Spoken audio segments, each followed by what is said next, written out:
So I'd like to now introduce our first panel, which convenes two luminaries from the world of policy and advocacy to reflect on our current economic moment and what it means for workers and families. I'm delighted to introduce the moderator of our first panel, and that's Beth Cobert. Beth currently serves as acting president of the Markle Foundation. Now in this role, Beth leads the Rework America Alliance, a unique partnership of civil rights organizations, nonprofits, private sector employers, labor unions, educators, and others working to help people in low-wage roles move into good jobs with opportunities for career advancement. Now, prior to joining the Markle Foundation, Beth enjoyed a long career in the federal government. She served in the Obama administration as the acting director of the Office of Personnel Management and also served as deputy director of the Office of Management and Budget. So Beth, over to you.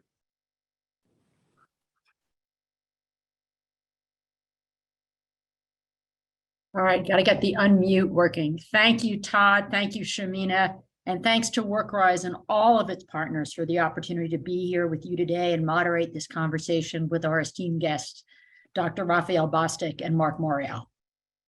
Raphael Bostic is the 15th President and Chief Executive Officer of the Federal Reserve Bank of Atlanta.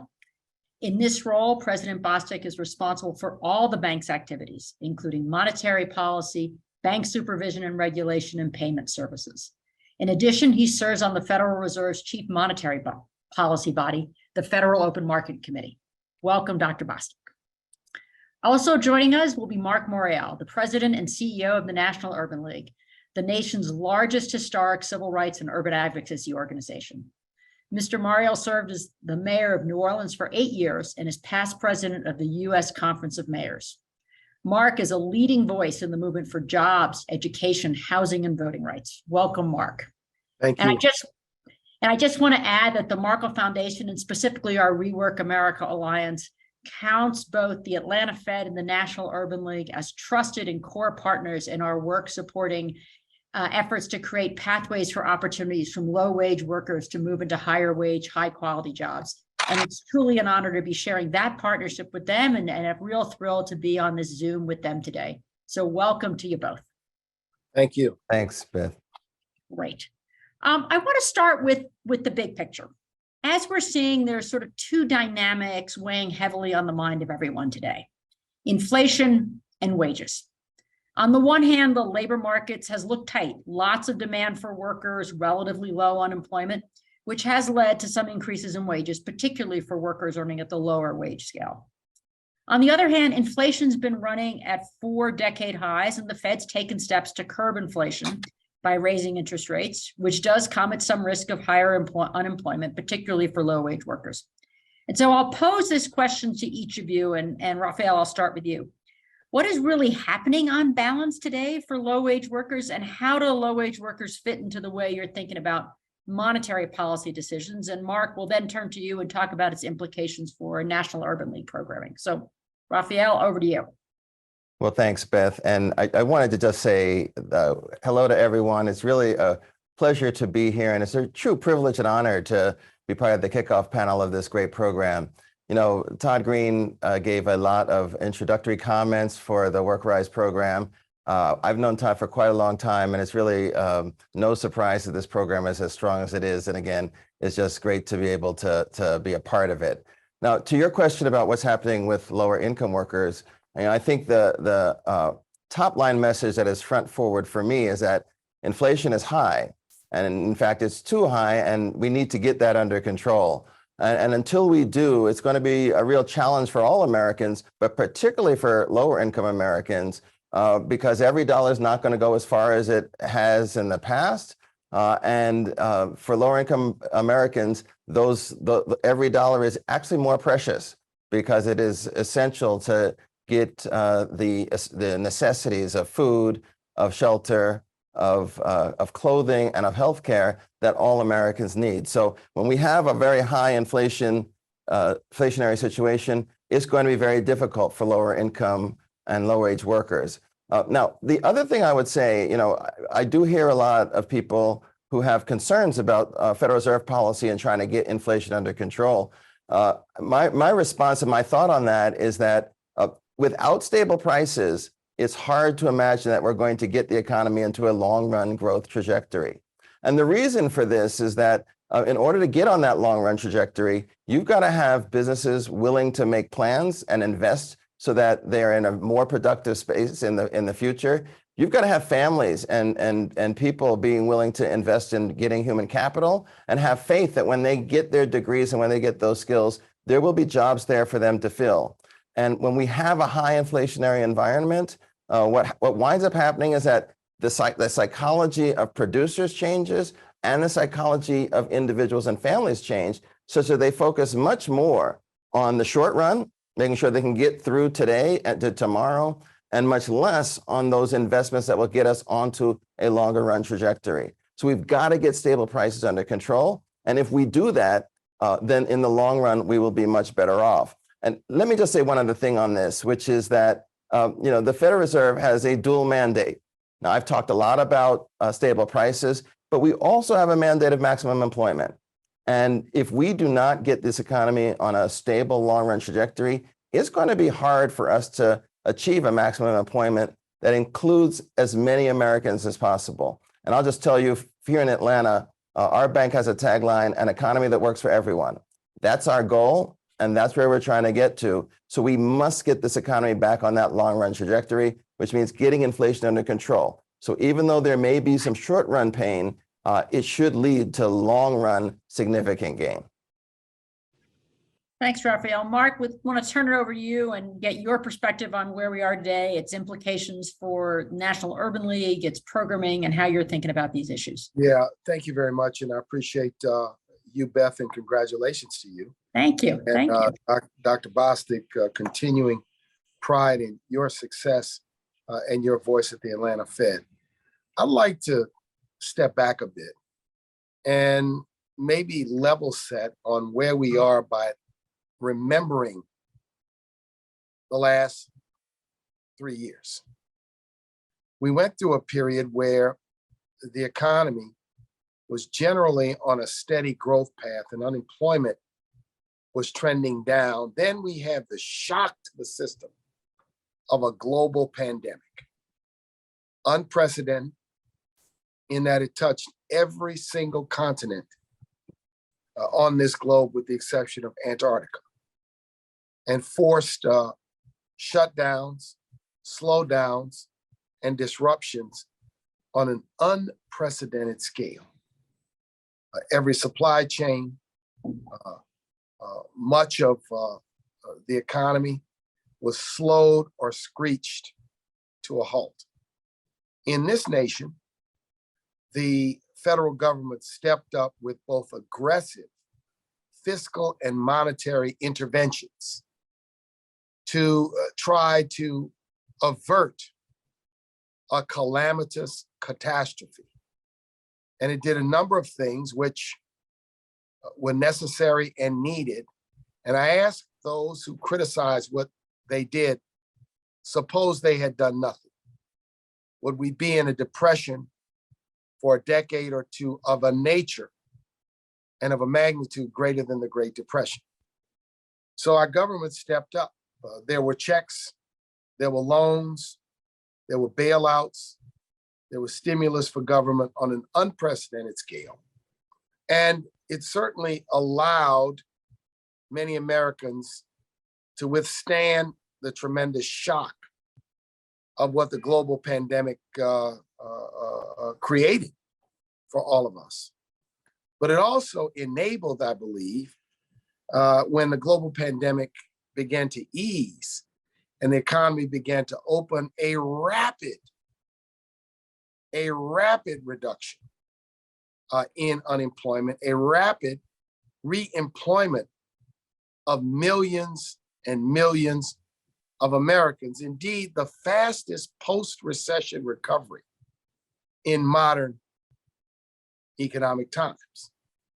One of the downsides to this has been that now we have inflation that was unforeseen or unpredicted, or if predicted, not predicted on a scale and magnitude that we had. but it is important to recognize that right now we have generally, against historic trends, lower unemployment than we've generally faced, although we still have the 2-to-1 black-white differential, which is troubling to me, but that we've had this very, very, very fast return. While steps by the Fed to stabilize prices are welcome, needed, and necessary, I also want to throw up a cautionary note that unemployment and joblessness amongst Americans should not be the weapon of choice to tame, if you will, the inflation in the economy, because what that might result in is a period of stagflation. Because even though the Fed has taken assertive action, that assertive action does not seem to have impacted the inflation rate, which leads questions to whether what we're seeing is attributable to factors beyond the American economy. International supply chain, shutdowns in China, where 1/3 of all world manufacturing indeed takes place. In the energy markets, not only do you have economic factors, you have political factors.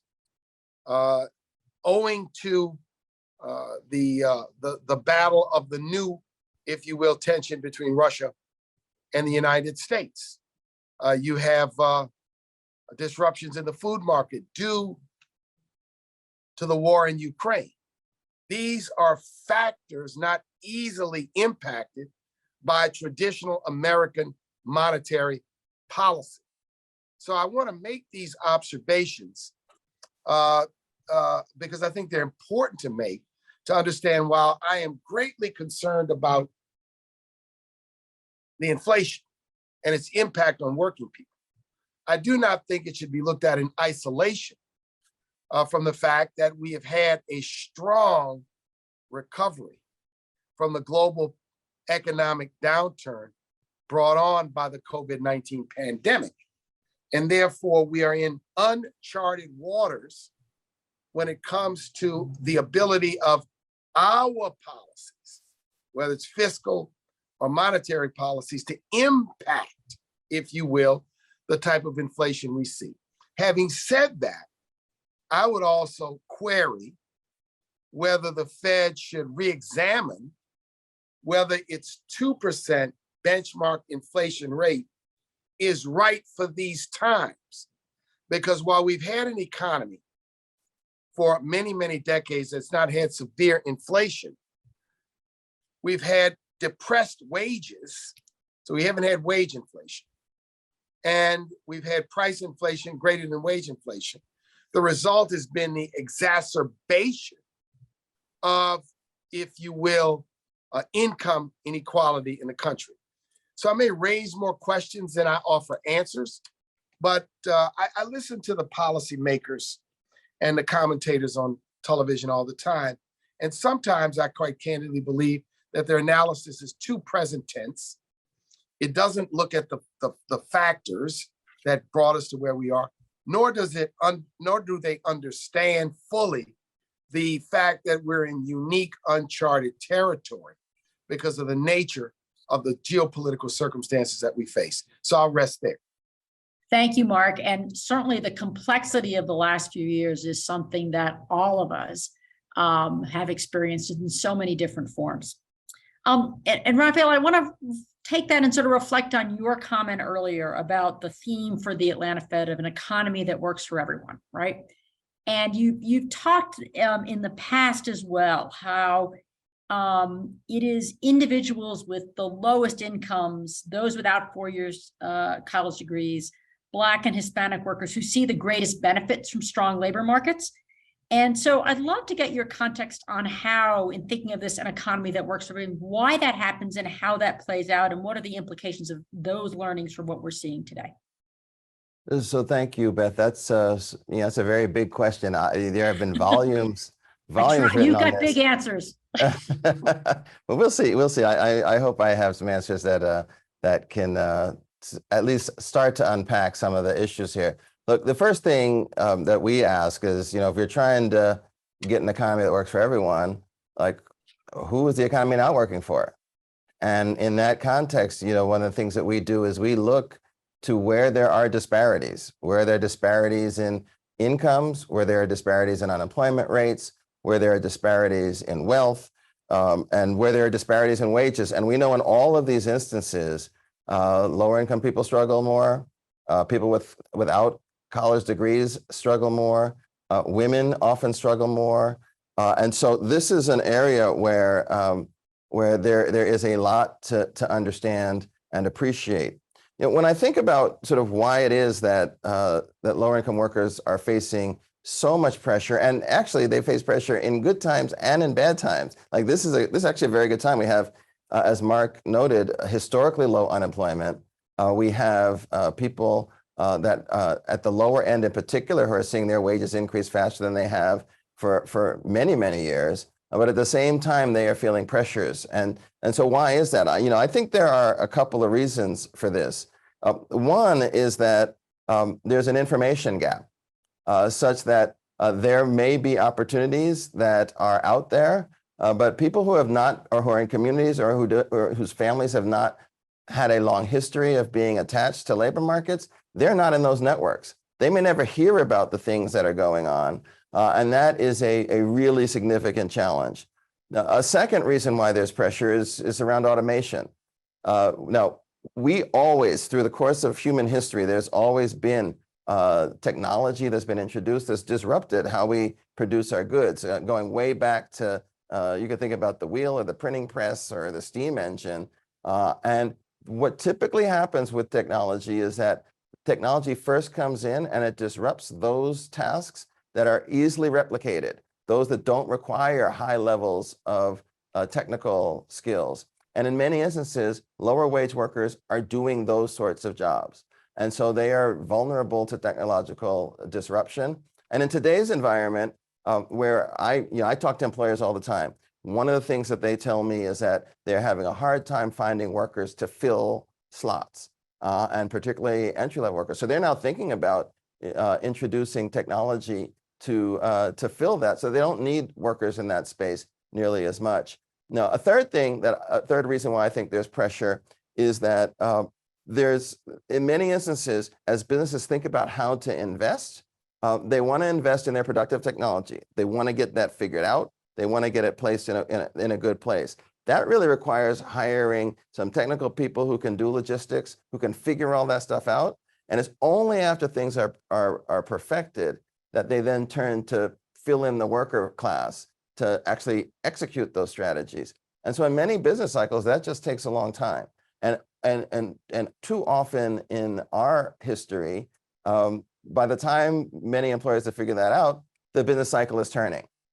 And we get to a place where the lower income workers do not get to enjoy the full fruits of those investments. And one of the things that was very interesting, just leading up to the pandemic, we were having a historically long growth period. We were seeing unemployment rates go down in groups that we had not really seen that before. And it was precisely because the cycle lasted longer. Those investments had an opportunity to play out. And so people who had typically been on the sidelines ready to jump in and then things turn, actually had a chance to jump in. I think there's a real opportunity and possibility for that reality to continue, and for us to get back to a place where we have long cycles, where investments get to be fully realized, and where Americans of all stripes get to be fully productive and have work that they want, that pays them good wages so they don't have to have multiple jobs. Let me say two other things, because Marc raised a couple of issues that I think are really important. The first is, why do we have this inflation and what can the Fed do about it? I would say Marc is exactly right. The Fed it can't solve all the problems that have led to the challenges of inflation. In particular, we have this imbalance between demand, which is up here, and supply, which is down here. Our policies don't do a lot in the short run to address supply. We've got to have the supply chains at the port ease. We need to have more chips coming and those sorts of things. But we also need to be mindful that there are two levers, and we've got to see to what, if supply moves more, then demand can move down less, and then we actually have to do less as the Federal Reserve. So that's a perspective that I think about a lot. And then the last thing I would just say is that there is a ton of complexity and uncertainty in today's marketplace. The pandemic caused a lot of people to step back and ask, why am I happy? Not why, but am I happy working the way I used to work pre-pandemic? And many workers, including a lot of low-income workers, are saying, well, not really. And they're starting to think about, are there other opportunities out there? And the competitive marketplace has changed a lot. We know that outfits like Target, Walmart, many of the banks, now their minimum wages are in the $20 to $25 an hour range, where a lot of low-income, low-wage workers were working in the $7 to $12 range. So there's a lot of shuffle and churn that's going on that's creating a lot of tension and disequilibrium in the marketplace. And we've got to work through all that if we're going to get to a stable place where the economy is really working for all families as well as all businesses. Thanks, Raphael. You talked about sort of changing mindsets and attitudes in where we are today. And Marc, I know the National Urban League recently conducted a survey, the Pulse of Black America survey, and that captures the experiences and aspirations of Black Americans in this current moment. And there were some areas of optimism and some areas of challenges about inequities that persist. So, for example, more than half of Black Americans said that a lack of access to quality jobs is a major factor holding people of color back. Maybe you can reflect on that and one or two other findings that paint for you important takeaways for where we are today and what are the implications for the kinds of actions we can be taking to close gaps in employment and wealth and other important areas. Hey, thanks, Beth. Thanks for that. Yes, as a part of our State of Black America, we did conduct a survey or a poll, the Pulse of Black America. I think what was striking is many Black Americans believing that, quote unquote, I've done what it was suggested that I do. I finished high school. I went to community college or four-year college or even the military. Yet, I still have a difficult time getting the job of my choice. I still, if I have the job, feel like I'm not promoted up the ladder on an equal basis. It's the idea that I follow the rules, but I still can't get ahead.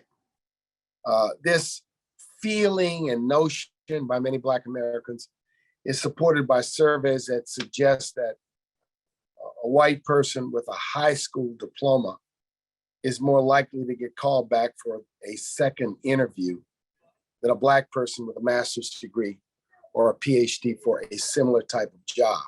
So there's a sense here that some 60 years after the civil rights days, that this lingering discrimination and exclusion, this implicit bias, sometimes not easily, if you will, recognized, is still ever present in people's ability to move up the economic ladder, accumulate wealth, enjoy and find the quality of life. Now, this is what punched through in the poll by many and by so many. And one of the things that we work hard to do every day is to defeat the stereotype that all African Americans have not finished high school, or even to defeat the stereotype that a majority of African Americans have not finished high school, or to defeat the stereotype that there's not an abundant pool of African American workers out there who have finished four-year universities, who finished community colleges, who finished technical schools, who've been honorably discharged from the military and are as qualified, ready, willing, and able as anyone else for jobs in every sector of the American economy. That punched through the idea that we still don't have broad range access to quality jobs. And the idea that there's as though there's this invisible hand holding people back. What say me is that those who make economic policy, those business leaders in America, I think the spirit of the Markle initiative, Beth, that we're all involved in, is the idea that if we provide full economic opportunity to everyone in this nation, that the overall benefit will inure to everyone in this nation. And that's the spirit and the theory behind the work we're all trying to do when it comes to upskilling. But we shouldn't believe that it's a simple skills problem. And this is what the polling shows alone. It's still workplace attitudes. It's still mismatches in geography. There's still a lot of complex factors that many African Americans feel hold them back. Now, this is one of the reasons why, and Dr. Bostic, Raphael alluded to this, some people, and this has been, I think, noticeable in the Black community, have stepped back and saying, I'm not going back to that job. I'm not going back to waiting tables. I'm not going back to a low wage opportunity. I'm going to take a stake and try to do something else. I'm going to try to become an entrepreneur. I'm going to go work in a small business. I'm going to go and pursue my dream. So while some people want to paint the picture that some people don't want to work, the fact is they want to do other work. They want to pivot to new opportunities. For example, amongst African-American women, I've noticed a surge in entrepreneurial spirit and activity. I've noticed some people deciding that they're going to take a shot to completely change how they work and where they work. And the pandemic may have compelled some people to follow their dreams, to take some risks that they would not otherwise been able to take. So that's a broad perspective on what our polling is showing, that the spirit and the energy is there, but sometimes people feel beat down and defeated in the traditional workplace. And now, because of the pandemic, may say there are other options I want to take, other avenues I want to pursue, and maybe risks I'm willing to take. So Marc, you talked about a number of things that are changing, and you talked about entrepreneurialism, and I want to shift gears for a minute, talk about a piece of the economy that is vital, both in terms of entrepreneurship and opportunity. Talk about small business for a minute. Shamina teamed this up in the introductions. Small businesses, drivers of economic growth, of builders of wealth. As you know, right, companies with less than 500 employees together employ about half of the private sector workforce and are critical areas of opportunity and growth. Want to get the take from both of you about what, in this time of change and uncertainty and complexity that we've all noted, and changing attitudes and dynamics, how do we think about supporting and helping small businesses and mid-sized opportunities to ensure that they've got what they need to grow and thrive and create good jobs that will provide opportunities to everyone across the board? Raphael, I'll start with you on that one. So, thanks, Beth. And it's really interesting when Marc was talking about stereotypes, the stereotype I wrote down that he hadn't said initially was people don't want to work. And I think people really do want to work, and they just want to be given a shot to do their best work. And if they can accomplish that, we'll all be good. Marc also noted that in this pandemic period, we've seen a spike in entrepreneurship.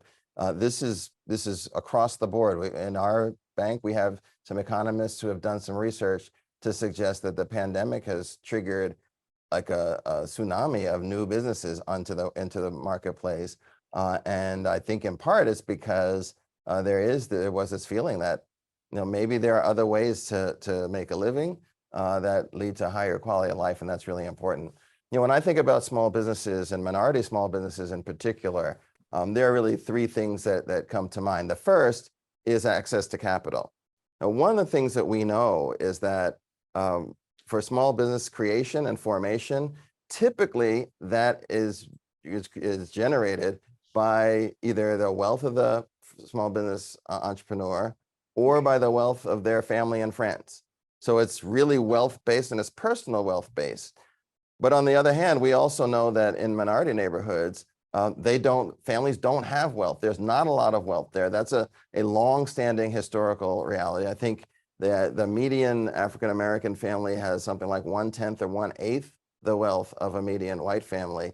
And that just means there's less capital that's available to do entrepreneurship, to run a small business, and to ultimately get it to scale. Because ultimately what we want is these businesses to really employ others and become a base of well-being and opportunity for a large number of people. That's actually a real problem. In Atlanta, for example, the vast majority of minority-owned businesses are single proprietorships. So they have one employee or maybe two employees. If it's one employee, it's the owner, and maybe they have one other person. And that's not a scale that really starts to give deeply into the community and become a foundation for things. So we got to deal with that.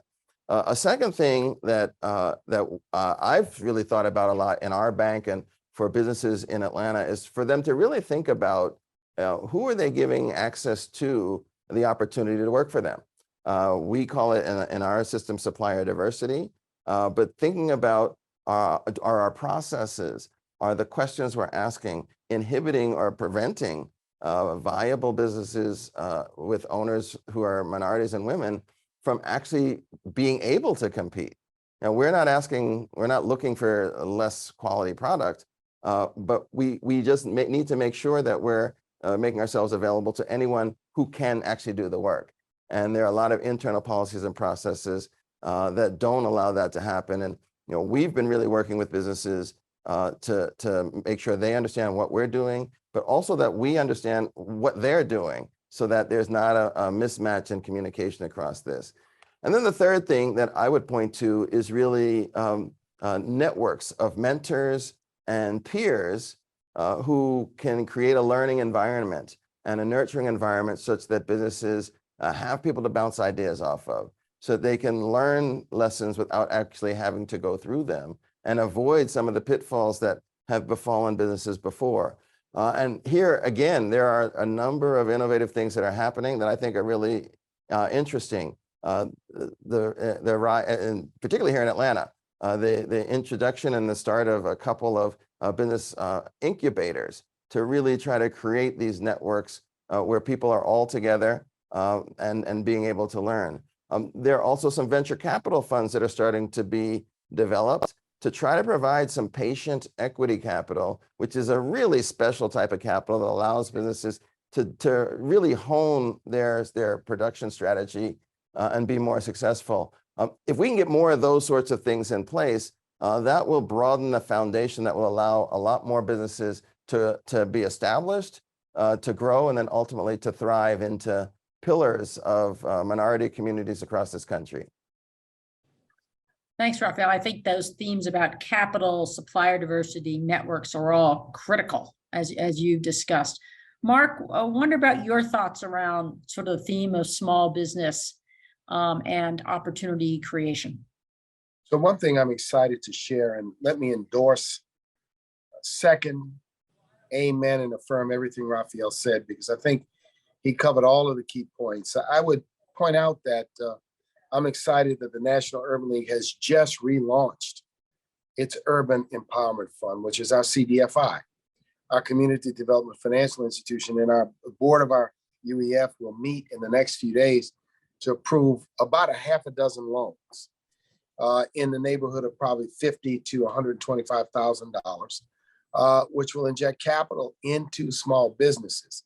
I lift that up because the CDFI is a mechanism through which capital can be injected into small businesses. Invariably, as the banking sector has grown bigger, matured, consolidated, and concentrated, the interest in large banks, even medium-sized banks, or in small banks having the capability to make loans of that level, 500, 100, 150, 250, to small businesses, and particularly minority small, has waned.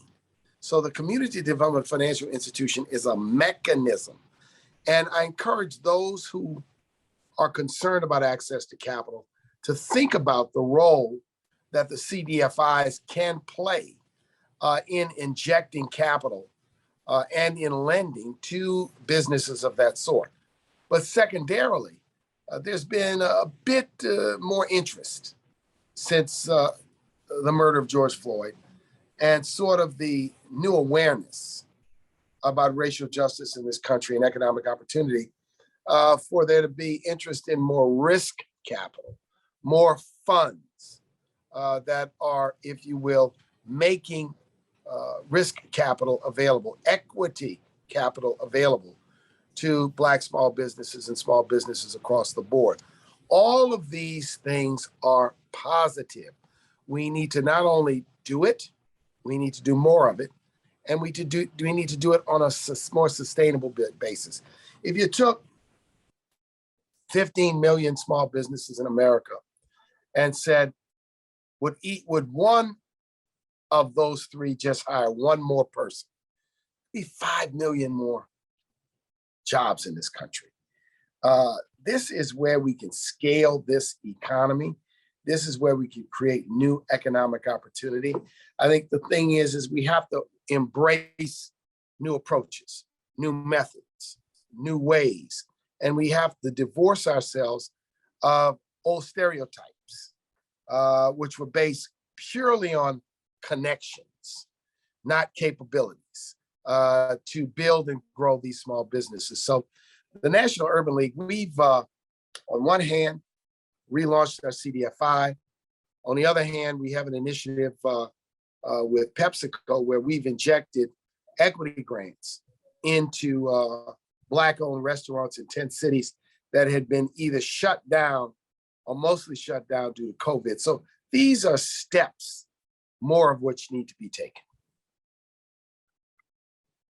Really helpful to hear about that perspective, and Mark, the things that the National Urban League is doing, and Raphael, some of the things that are going on in Atlanta and beyond with the Fed's leadership to create these opportunities.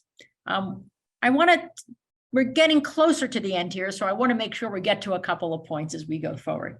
You've all talked about the issues that we're facing today in this complicated economy, and the importance of really moving towards an economy that, again, I'll go back to the phrase, that works for everyone and creates that equitable opportunity.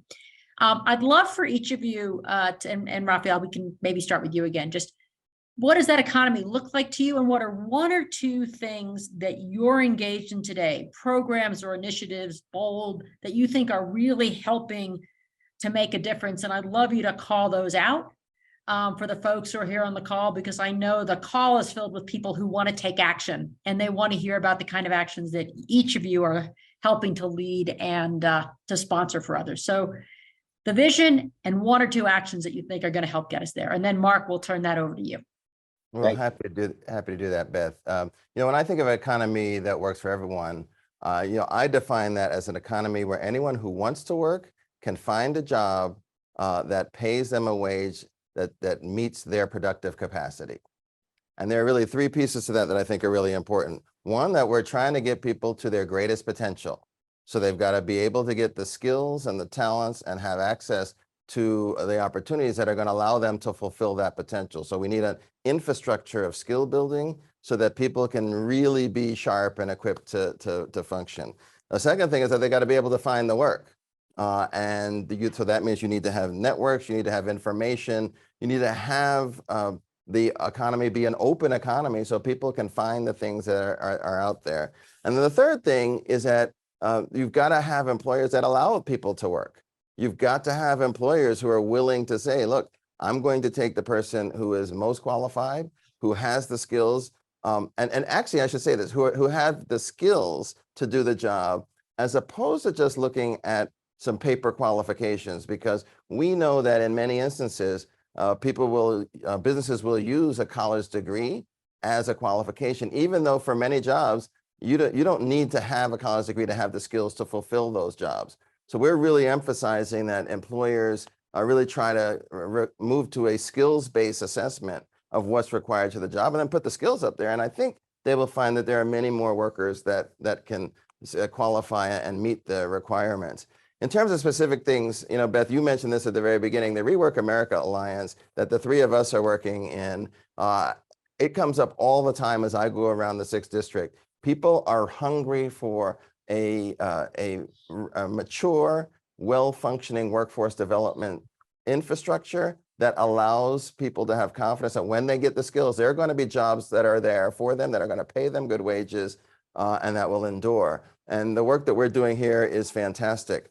I would also call out something that's happening in Atlanta. The Metro Chamber of Commerce here has an initiative called the Atlanta Action for Racial Equity initiative, where we're asking businesses to really look at their own policies and programs and to make an assessment about whether there are things they can do to change them that actually enhance access to the wider population, that increase equity in their companies and across the region. And we have playbooks online here in Atlanta that everyone can access. So I would encourage folks to do that for supplier diversity, for education and the like.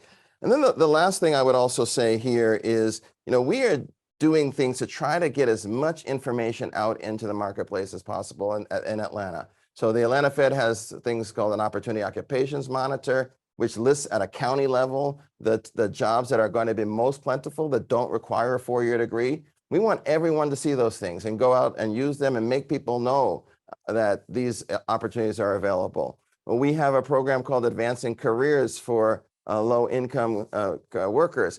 And this is another area where we're trying to have conversations about, can we set up an incentive structure so that people can improve themselves and have an incentive to get more skills and more training and move up the wage ladder because they are more talented and more skilled, such that they never need to be on welfare or public support again. These are things that are really exciting.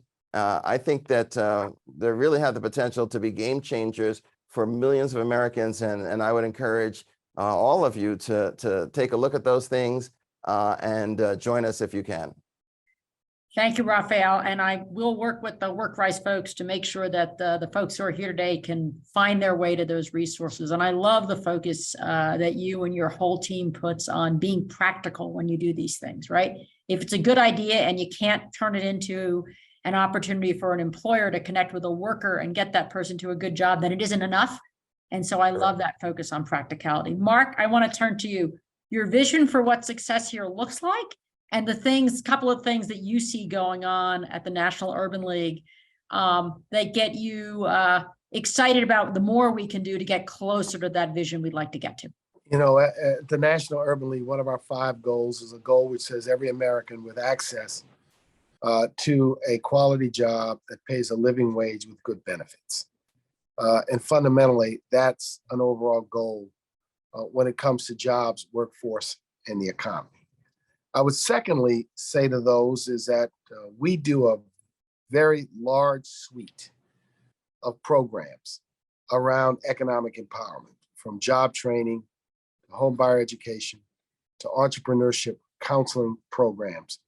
And for those who might be interested, I would recommend them to go to the National Urban League's website at nul.org to find out a little bit more and to follow our conversation across social media at Nat Urban League, where we talk about this work on Instagram, Twitter, and Facebook all the time. Let me just highlight a few things which I think are of note. Currently, we're doing some very important work in the re-entry space, working with returning citizens to get them back in the workforce in now over 10 cities across the land. And that work is special to us because one of the things many will find is the enormous talent in the community of those who spent time behind bars and the great potential that many have when they return if we nurture it and if we invest in it. So I want to lift up that element of workforce, the reentry work that we do. The second I'd like to lift up is certainly the entrepreneurship work that we're doing. We're able to expand that work dramatically due to a relationship with the Small Business Administration and the Biden-Harris administration, which decided one of the things that was necessary in the American Rescue Plan was to invest more greatly in the infrastructure that supports small business growth and development, with a particular focus on Black and brown businesses. So we're doing work, providing free services to business owners in some 25 plus cities across America. Prior to this relationship, it was a little bit about a dozen. So we've been able to double the work that we're doing in that space. The third thing I'd point out is what I call an action project. We are building a mixed-use development in Harlem. Our lead developer is African American. If you walk the site and see who's working on the project, you're going to see Blacks, whites, Asians, people of Latino heritage. You're going to see men and you're going to see women as construction forepersons, as construction workers working at that site. And you're going to see a record number of, if you will, minority business enterprises. What will be there? 17 stories, 170 units of all affordable housing, the National Urban League's headquarters, New York's first ever civil rights museum, and retail establishments that will produce quality job opportunities for the people of Harlem. So we are, I call it poetry in motion with this project. We are practicing what we preached. We've imagined and executed what we dream about and aspire to. And I point that out because in a place like Harlem, when there's been a tremendous amount of conversation about redlining and gentrification, this project runs counter to that. So it's a project of disruption. It's a project of imagination, but it is an example of the broad array of work that we do at the National Urban League on the very issues we're all talking about today. So, Marc, I'm looking forward to seeing that and coming to a meeting there sometime soon when we actually We'll host it. Yeah, we'll person be again. finished in about 2 years. That'll be fine. I think we'll still be working on these issues in 2 years. But I know that I want to thank Marc and Raphael for their insights. You can see, even through the Zoom room, the passion they bring to these issues about getting an economy to work, getting equity to be part of that, and the benefits that accrue to everyone when we make that happen. And the energy they bring to saying, what is it we can be doing now in a world of complicated context to make a difference? So thank you both for your contributions here today. And thank you for all the work that you do with us through the We Work America Alliance, through the many partners that you support and the many communities where people every day can feel the difference that you're making. Thanks, With that, Beth. and a big Thanks, thanks to WorkRise. Thanks, Raphael, always. Good to see you.